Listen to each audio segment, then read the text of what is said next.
I will start with a preliminary remark, followed by a short aside on the pandemic, and the discussion of term is split in two separate, also connected parts. Term is not a concept, nor my concept, nor a political concept among others, but a liminal mark of the field of political concepts and the politics of conceptualization. It concerns the concept of polis, no less than that of the conceptual, that is the terminological outline of any concept. The turn towards term is not simply conceptual.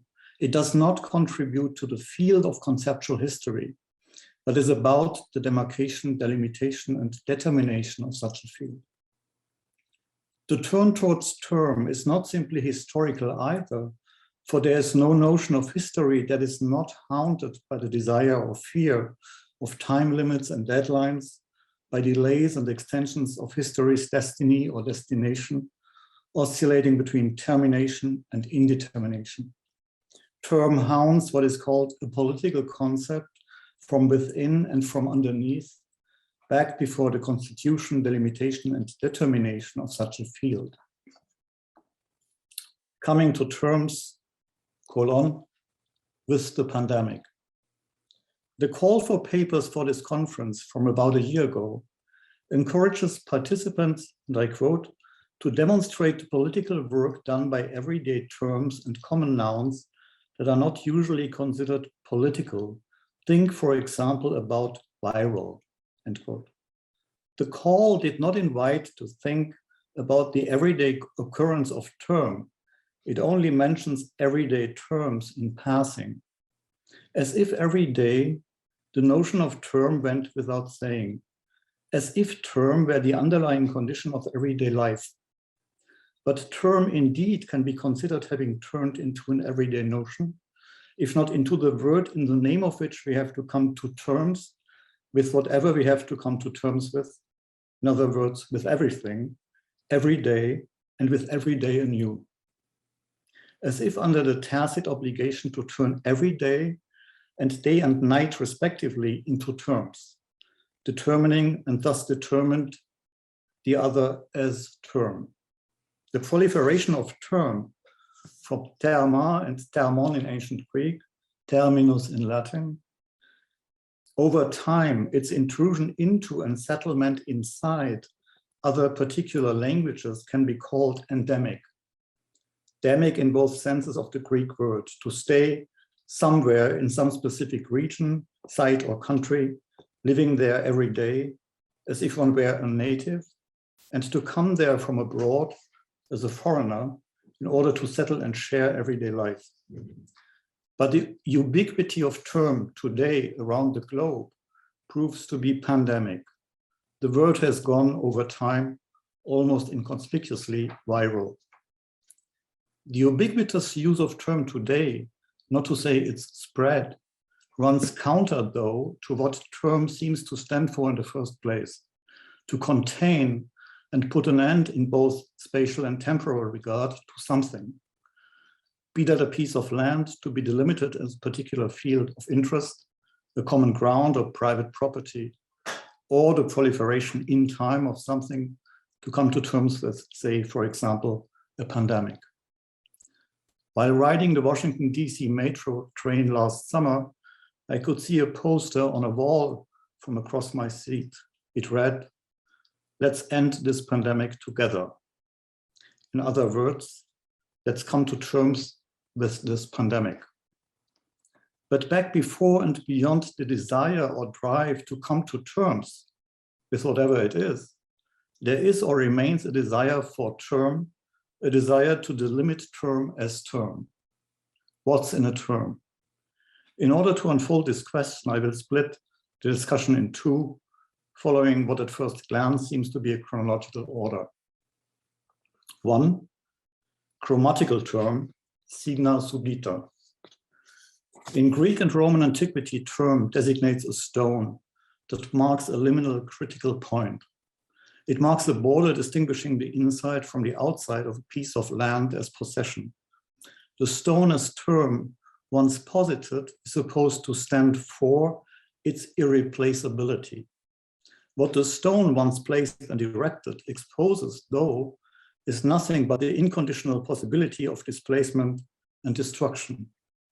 In order to both overcome and exhibit this most irritating coincidence of opposites materialized by the stone, the ritual of its installation as term required, according to chromatical writings by Roman land surveyors, covering the bottom of the whole mundus into which the stone was to be placed with so-called signa signalia or subdita, underlying signs such as pieces of lime, coal, glass, ashes, pearls, or coins, in order to proleptically remark the spot from which the term once would have been called missing.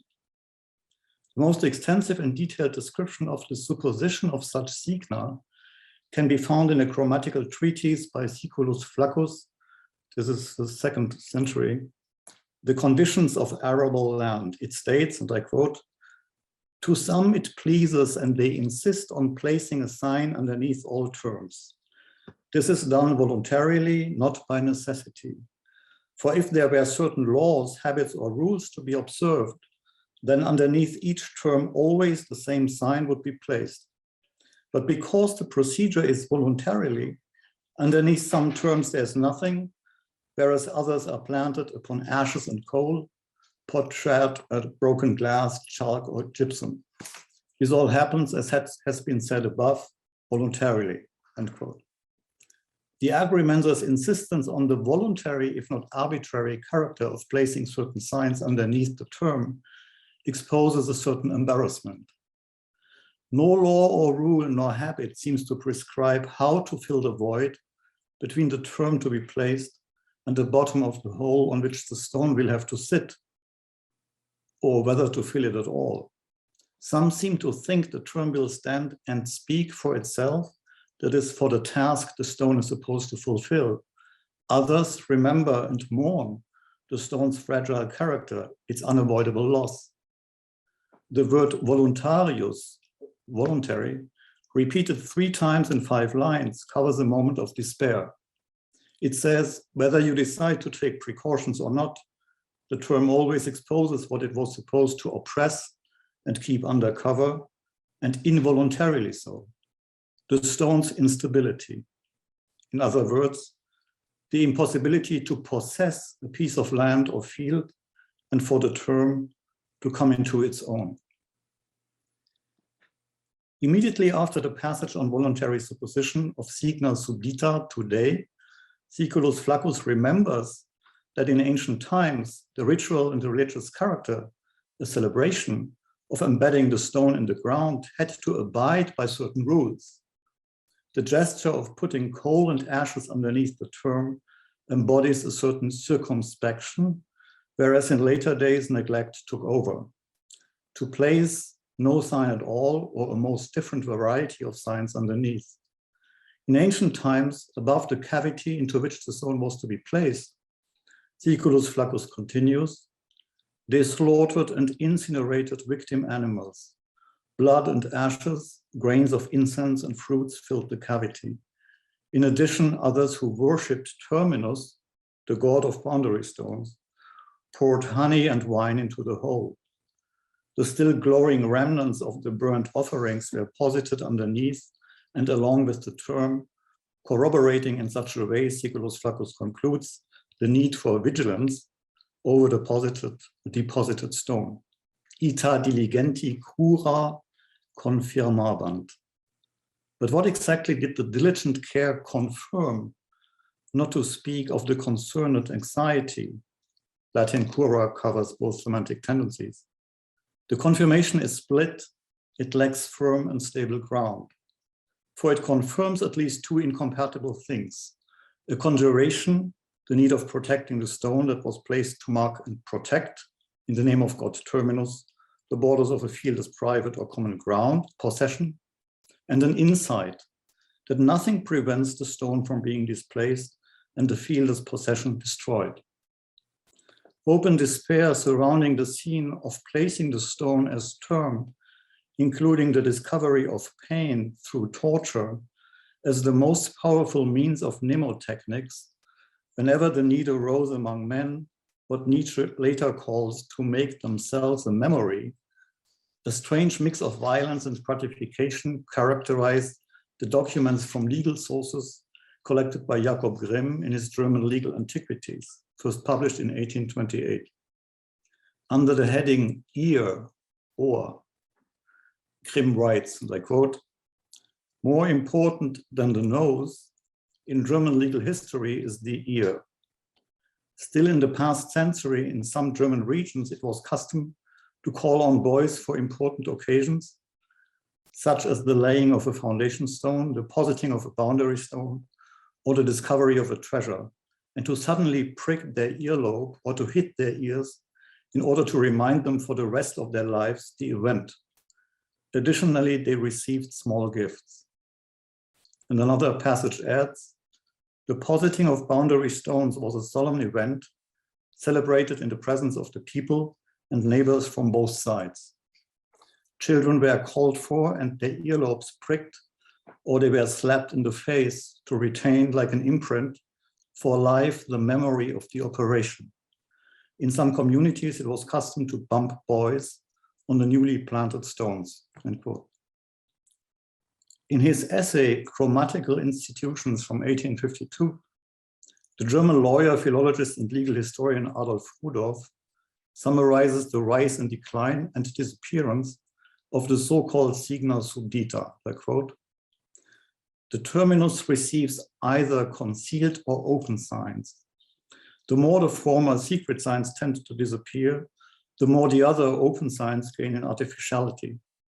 The concealed pieces of evidence are called signa signalia and signa subdita by the grammaticians because they are placed underneath the bottom of the stone into the bed.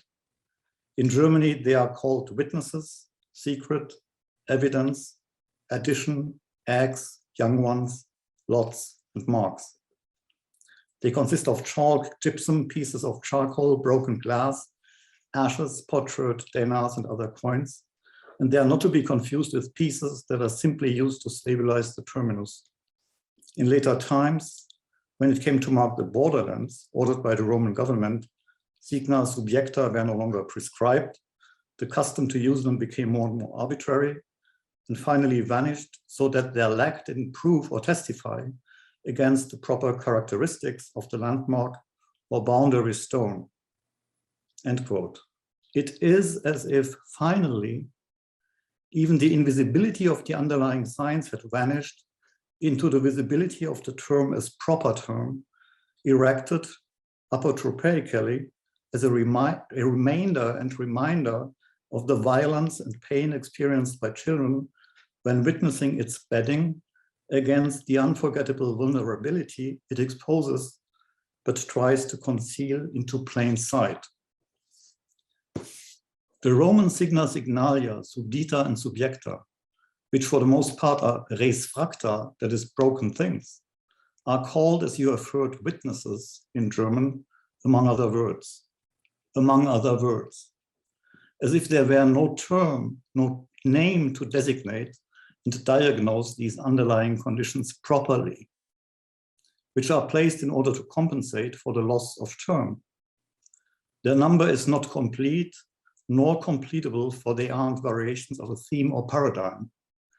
The series of names provided for, invented and associated with those pre-original remnants underneath the missing term remains open-ended and subliminal, without beginning nor end. Underlying witnesses buried along with the embedded stone.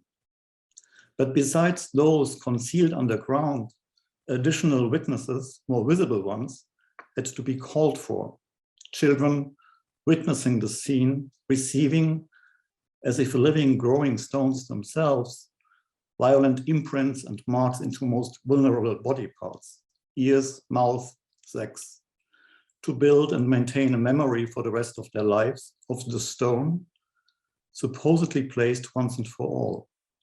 But what remains memorable is more or less than what these witnesses are forced to keep in mind.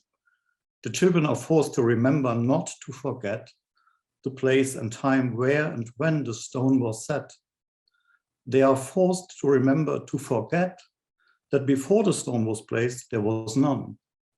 They are forced to forget what they are forced never to forget. Term the boundary stone never simply appears in order to remain once and for all erect. Never simply does it disappear in order to remain once and for all hidden from sight, that is from the so-called phenomenal sphere.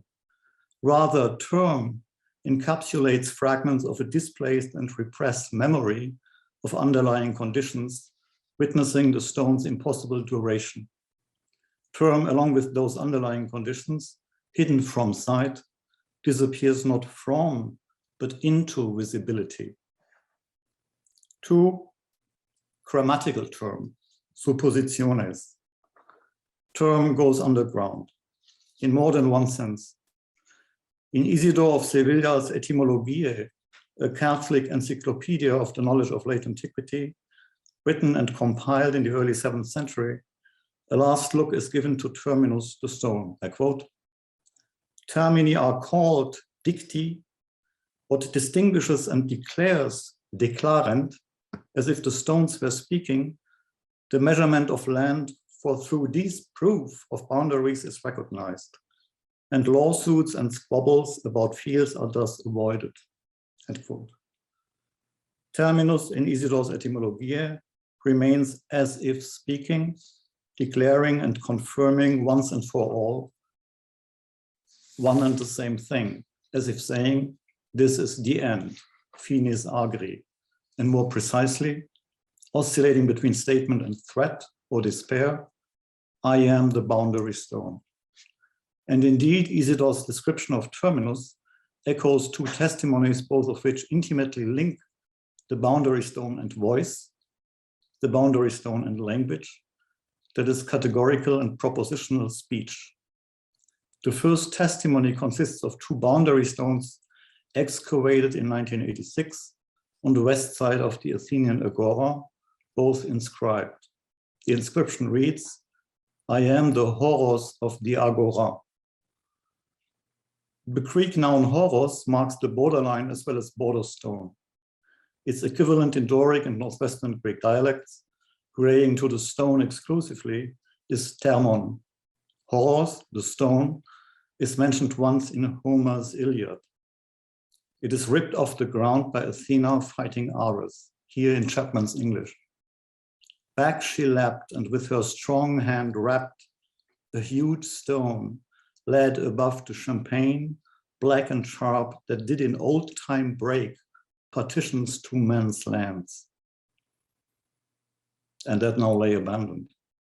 The other testimony, not only linking the boundary stone terminus to language, but translating the stone into word, is to be found in Boëthius' translation of Aristotle's prior analytics, replacing the Greek noun horos, transferred by Aristotle to the sphere of logos, by Latin terminus. Boëthius' first commentary on perihermeneias, or on interpretation, clarifies, and I quote, terms are nouns and verbs which we predicate in a simple proposition. For instance, in Socrates disputes, Socrates and disputes are terms. The sentence protasis is already in Aristotle considered an extending linguistic field, which, because of its extending tendency, tasis relates back to the Greek verb tenein, to stretch or to extend, has to be delimited, determined as a field in order to come into its own. Boëthius' translation of protasis as propositio emphasizes the desire to come to terms, oroi, with a linguistic extension. Terms are nouns and verbs which, in a simple propositio, have to be deposited at and as the boundaries of the sentence. They are words which have to be, in Boëthius' words, predicated or determined as words determining the grammatological shape of a given propositio. Their position as terms, or positio pro, is decisive for the perception and recognition of the sentence as propositio. The necessity in Boëthius' first commentary on perihermeneias of predication is a need for pre-predication. Words have to be predicated as terms, but these terms then have to be in their own turn determined as, for instance, predicatum or subjectum. Boetius's para-terminological sentence about the shape of sentences as propositiones, which are determined as syntactico-semantic fields stretching out between words as terms, like boundary stones, brings to the fore a question without being raised as question that will unfold throughout the age of schools, namely between early and late medieval scholasticism, in countless logic sums, summae and sumulae logices, whether the number of modes of perception of terms as is finite or unlimited. The question will unfold in the first part on terms of those summae and sumulae as a theory of suppositiones. Each term, in order to fulfill its terminological task, marking the grammatological ends of a sentence, for instance, has to be supported by a series of so-called suppositions, underlying supplementary determinations of a term's semiotic and semantic, but also material modalities. These presuppositions are supposed to determine the positio pro of a term inside and outside a proposition from underneath. The emanation and unfolding of a theory of suppositions in scholastic sums between the second half of the 12th and first half of the 14th century can be considered a return of the repressed signa subdita, shifting almost imperceptibly from a chromatical to a grammatical sphere. The suppositions are supposed to distinguish and enumerate, in order to sum up, the proper qualities of terms, proprietates terminorum. In other words, all the specific characteristics of their positio pro, in how many different ways they are able to stay for, and for what exactly, in and outside a propositio. But neither is the number of those suppositions finite, nor do they, similarly to the proliferation of names for signa subdita, in the grammatical realm, dispose of a proper name. The series of their inconclusive circumscriptions includes designare, stare pro, accipere pro, presentare, positio pro. Not only do these suppositions not contain or delimit the number of ways in which term can be taken to stay for, they don't add up to some summa summarum of a term's terminological use. But their uncontainable proliferation underground, a spreading rhizomatic maze or texture, displaces and dissects the term's supposed stance and self-sameness. Most virulently, if one may say so, in what is called material supposition, suppositio materialis. Term taken materialiter is the term put in quotation marks, the term, as Walter Benjamin would have it, called by its name. It is the suspended or bracketed term, term taken out of use, neither a signifying word nor a signified thing. This one supposition doesn't simply add one more positio pro, rather it encapsulates the very impossibility for term to pose as term. Term for this abysmal ununderlying uncondition, which one could call the mise en abîme of its underground, doesn't come into its own, nor does it come to terms with term. Thank you.